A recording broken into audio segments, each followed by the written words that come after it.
योग वशिष्ठ महारामायण सुनते रहने के लिए हमारे चैनल को सब्सक्राइब करें और बेल आइकन जरूर दबाएं।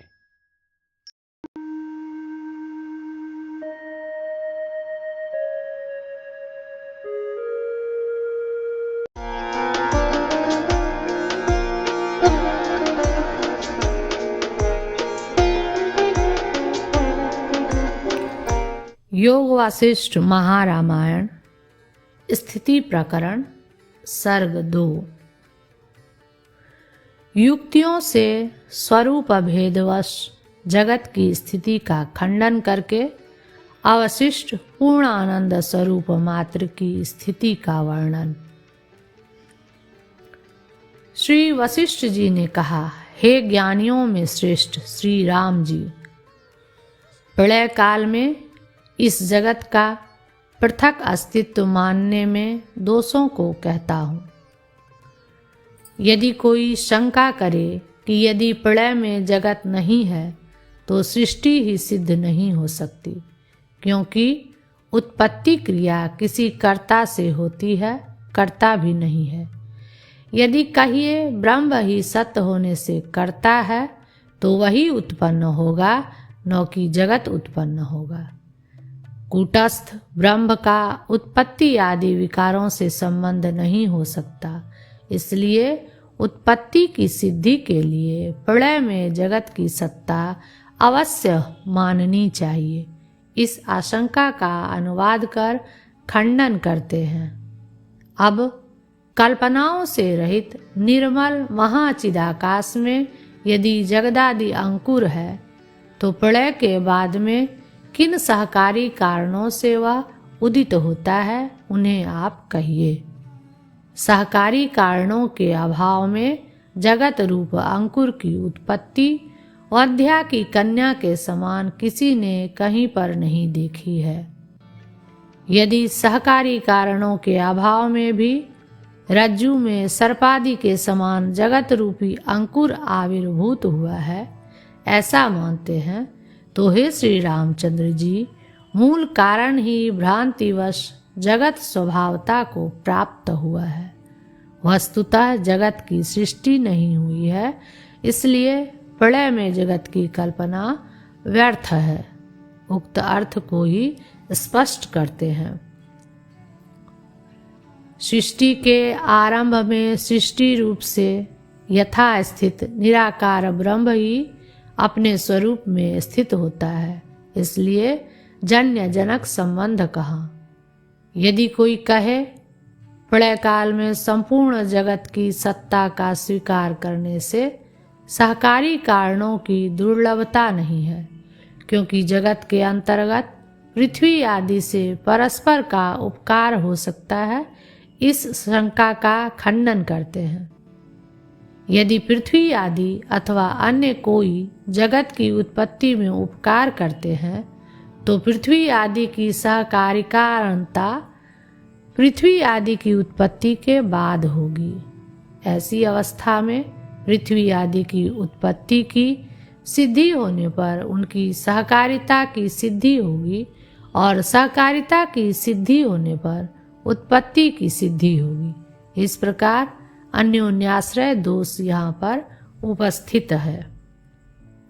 इस प्रकार सांख्य आदि की कल्पना बालक की कल्पना के तुल्य है, यों उपसंहार करते हैं। इसलिए प्रलय काल में प्रकृति सहित पुरुष में जगत तिरोहित रहता है और सहकारी कारणों द्वारा वह चित्त से आविर्भूत होता है। यह उक्ति बालक की ही है, विद्वान की नहीं।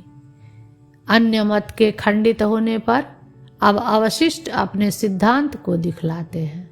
इसलिए हे श्री रामचंद्र जी, जगत न तो था, न है और न होगा। चिदाकाश ही शीघ्र अपने में इस प्रकार स्फुरित हुआ है।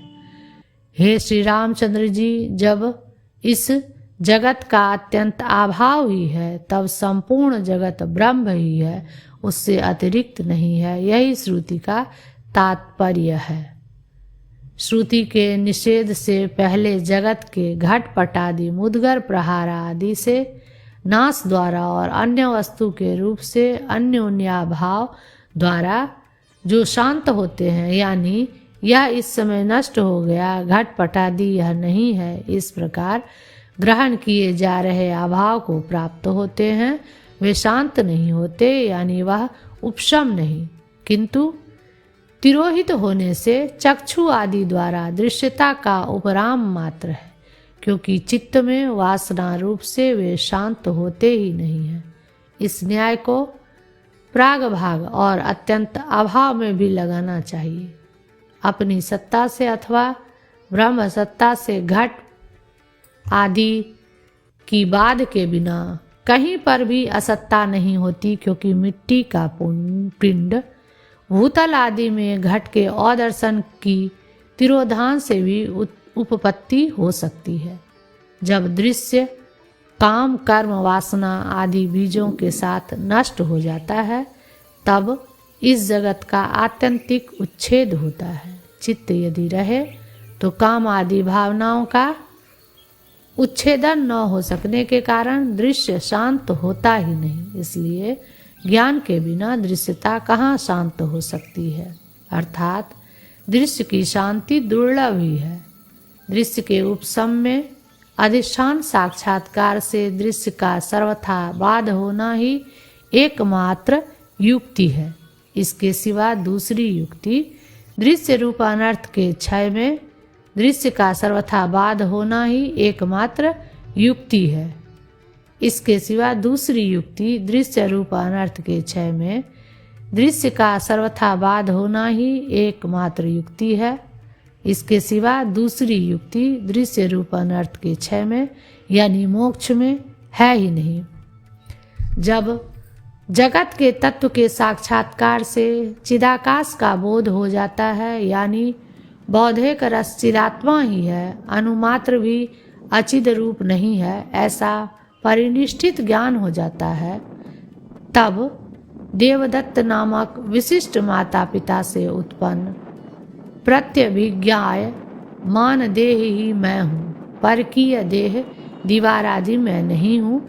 इस प्रकार लोक में प्रसिद्ध पामर जनों का व्यवहार चित्र कथा के तुल्य हो जाता है, अर्थात जैसे दीवार में लिखा गया चित्र सभी की दृष्टि में परमार्थ रूप से एकमात्र दीवार रूप ही है, तथा चित्रगृह की दीवार में यह दीवार है, ऐसा व्यवहार नहीं होता, वैसे ही यह पूर्वोक्त व्यवहार है।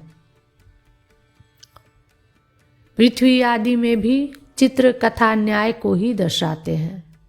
ये पर्वत आदि, ये पृथ्वी आदि, ये वर्ष आदि, यह कल्प, यह क्षण, ये जन्म मरण, यह प्रलय का आडंबर, यह महाकल्पांत, पुराण आदि में प्रसिद्ध सृष्टव्य आकाश आदि का सृष्टि क्रम, ये कल्पों के लक्षण, ये वर्तमान करोड़ों ब्रह्मांड, ये अतीत करोड़ों ब्रह्मांड, ये पुनः उत्पन्न हुए करोड़ों ब्रह्मांड, ये 14 प्रकार से भिन्न देव मनुष्य आदि के भिन्न भिन्न लोक, ये सप्त द्वीप आदि देशों की तथा कृत त्रेता द्वापर आदि कालों की कल्पनाएं अनंत अनावृत महाचिदाकाश ही है। इस प्रकार से वर्णित चित्रकथा के न्याय से परमाकाश ही अपने में स्वयं स्फुरित होता है। वह यथा पूर्व स्थित और शांत है, जैसे झरोखे के छिद्र से भीतर आए हुए परमाणुओं में सूर्य की प्रभा परिच्छिन्न है, वैसे ही मन से निकले हुए करोड़ों ब्रह्मांडों में परिच्छिन्न ये चित्त की प्रभाएं हैं। जैसे आकाश में विस्तृत सूर्य प्रकाश में विभिन्न परमाणुओं के भ्रमण आदि नहीं दिखाई देते, वैसे ही महाचित्त परमाकाश में इनका भ्रमण नहीं दिखाई देता है। ऐसी अवस्था में मन रूप परिच्छेद से पीड़ित हुई चिति अपने अंतर्गत जगत को मानो उगलती है, ऐसा कहते हैं। चिति स्वयं ही अपने अंदर विद्यमान जो जगत रूप चमत्कार है उसको उगलती है, वही सृष्टि रूप से प्रतीत होती है। यह रूप रहित और भित्ति रहित है। स्फटिक शिला के भीतर नेत्र दोष से दिखाई दे रही रेखाओं के तुल्य पदार्थ भेद नहीं है, ऐसा कहते हैं। जैसे महाशिलाओं के अंदर रेखाओं के अमिट स्वरूप दिखाई देते हैं, वैसे ही ये सृष्टियां दिखाई देती हैं। न तो ये उत्पन्न होती हैं और न नष्ट होती हैं, न आती हैं न जाती हैं। जैसे निराकार आकाश में निराकार आकाश भाग स्फुरित होता है, वैसे ही निर्मल आत्मा में ये सृष्टियां अपने आप स्फुरित होती है। जैसे आकाश से आकाश भाग की पृथक सत्ता नहीं है, वैसे ही आत्मा के समान से आत्मा के सत्ता से इन सृष्टियों की पृथक सत्ता नहीं है। यह दर्शाने के लिए नभसीव दृष्टांत दिया गया है। जल के द्रवत्व के समान, वायु के स्पंद के समान, समुद्र के आवर्तों के समान, गुणी के गुणों के समान, उत्पत्ति और विनाश से युक्त यह सारा जगत उक्त दृष्टांतों के अनुसार सर्वत्र व्याप्त शांत ब्रह्म ही विस्तृत है। भाव यह है कि जैसे द्रवत्व जल से पृथक नहीं है, स्पंद वायु से पृथक नहीं है, आवर्त समुद्र से पृथक नहीं है और गुण गुणी से पृथक नहीं है, वैसे ही यह उत्पत्ति विनाशशील जगत अनंत शांत ब्रह्म ही है, उससे पृथक नहीं है। ऐसी अवस्था में सहकारी कारणों के न रहने पर, कर्ता के विद्यमान रहने पर भी उत्पत्ति आदि की सिद्धि नहीं होती है। अतः सांख्यों की जो कल्पना है वह उन्मत्त की चेष्टा के तुल्य है, यूं उपसंहार करते हैं। उत्पत्ति के पहले पृथक रूप से स्वीकृत भी पदार्थ सहकारी आदि कारणों के अभाव में शून्य कल्प प्रधान से उत्पन्न होता है। यह कथन उन्मत्त पुरुषों के फुत्कार के तुल्य है, जिनका संपूर्ण पदार्थों की कल्पना रूपी कलंक दूर हो गया है। सब पदार्थों के स्वप्न दर्शन में कारण होने से विकल्प रूपी शैया जिन्होंने छोड़ दी है तथा जिन्होंने विकल्प रूपी शैया बिछाने वाली अविद्या को आत्म तत्व के साक्षात्कार से हटा दिया है, ऐसे ज्ञानवान आप निर्भय तथा ब्रह्मवेत्ताओं की सभा भूमि को भूषित करने वाले होइए। दूसरा सर्ग समाप्त।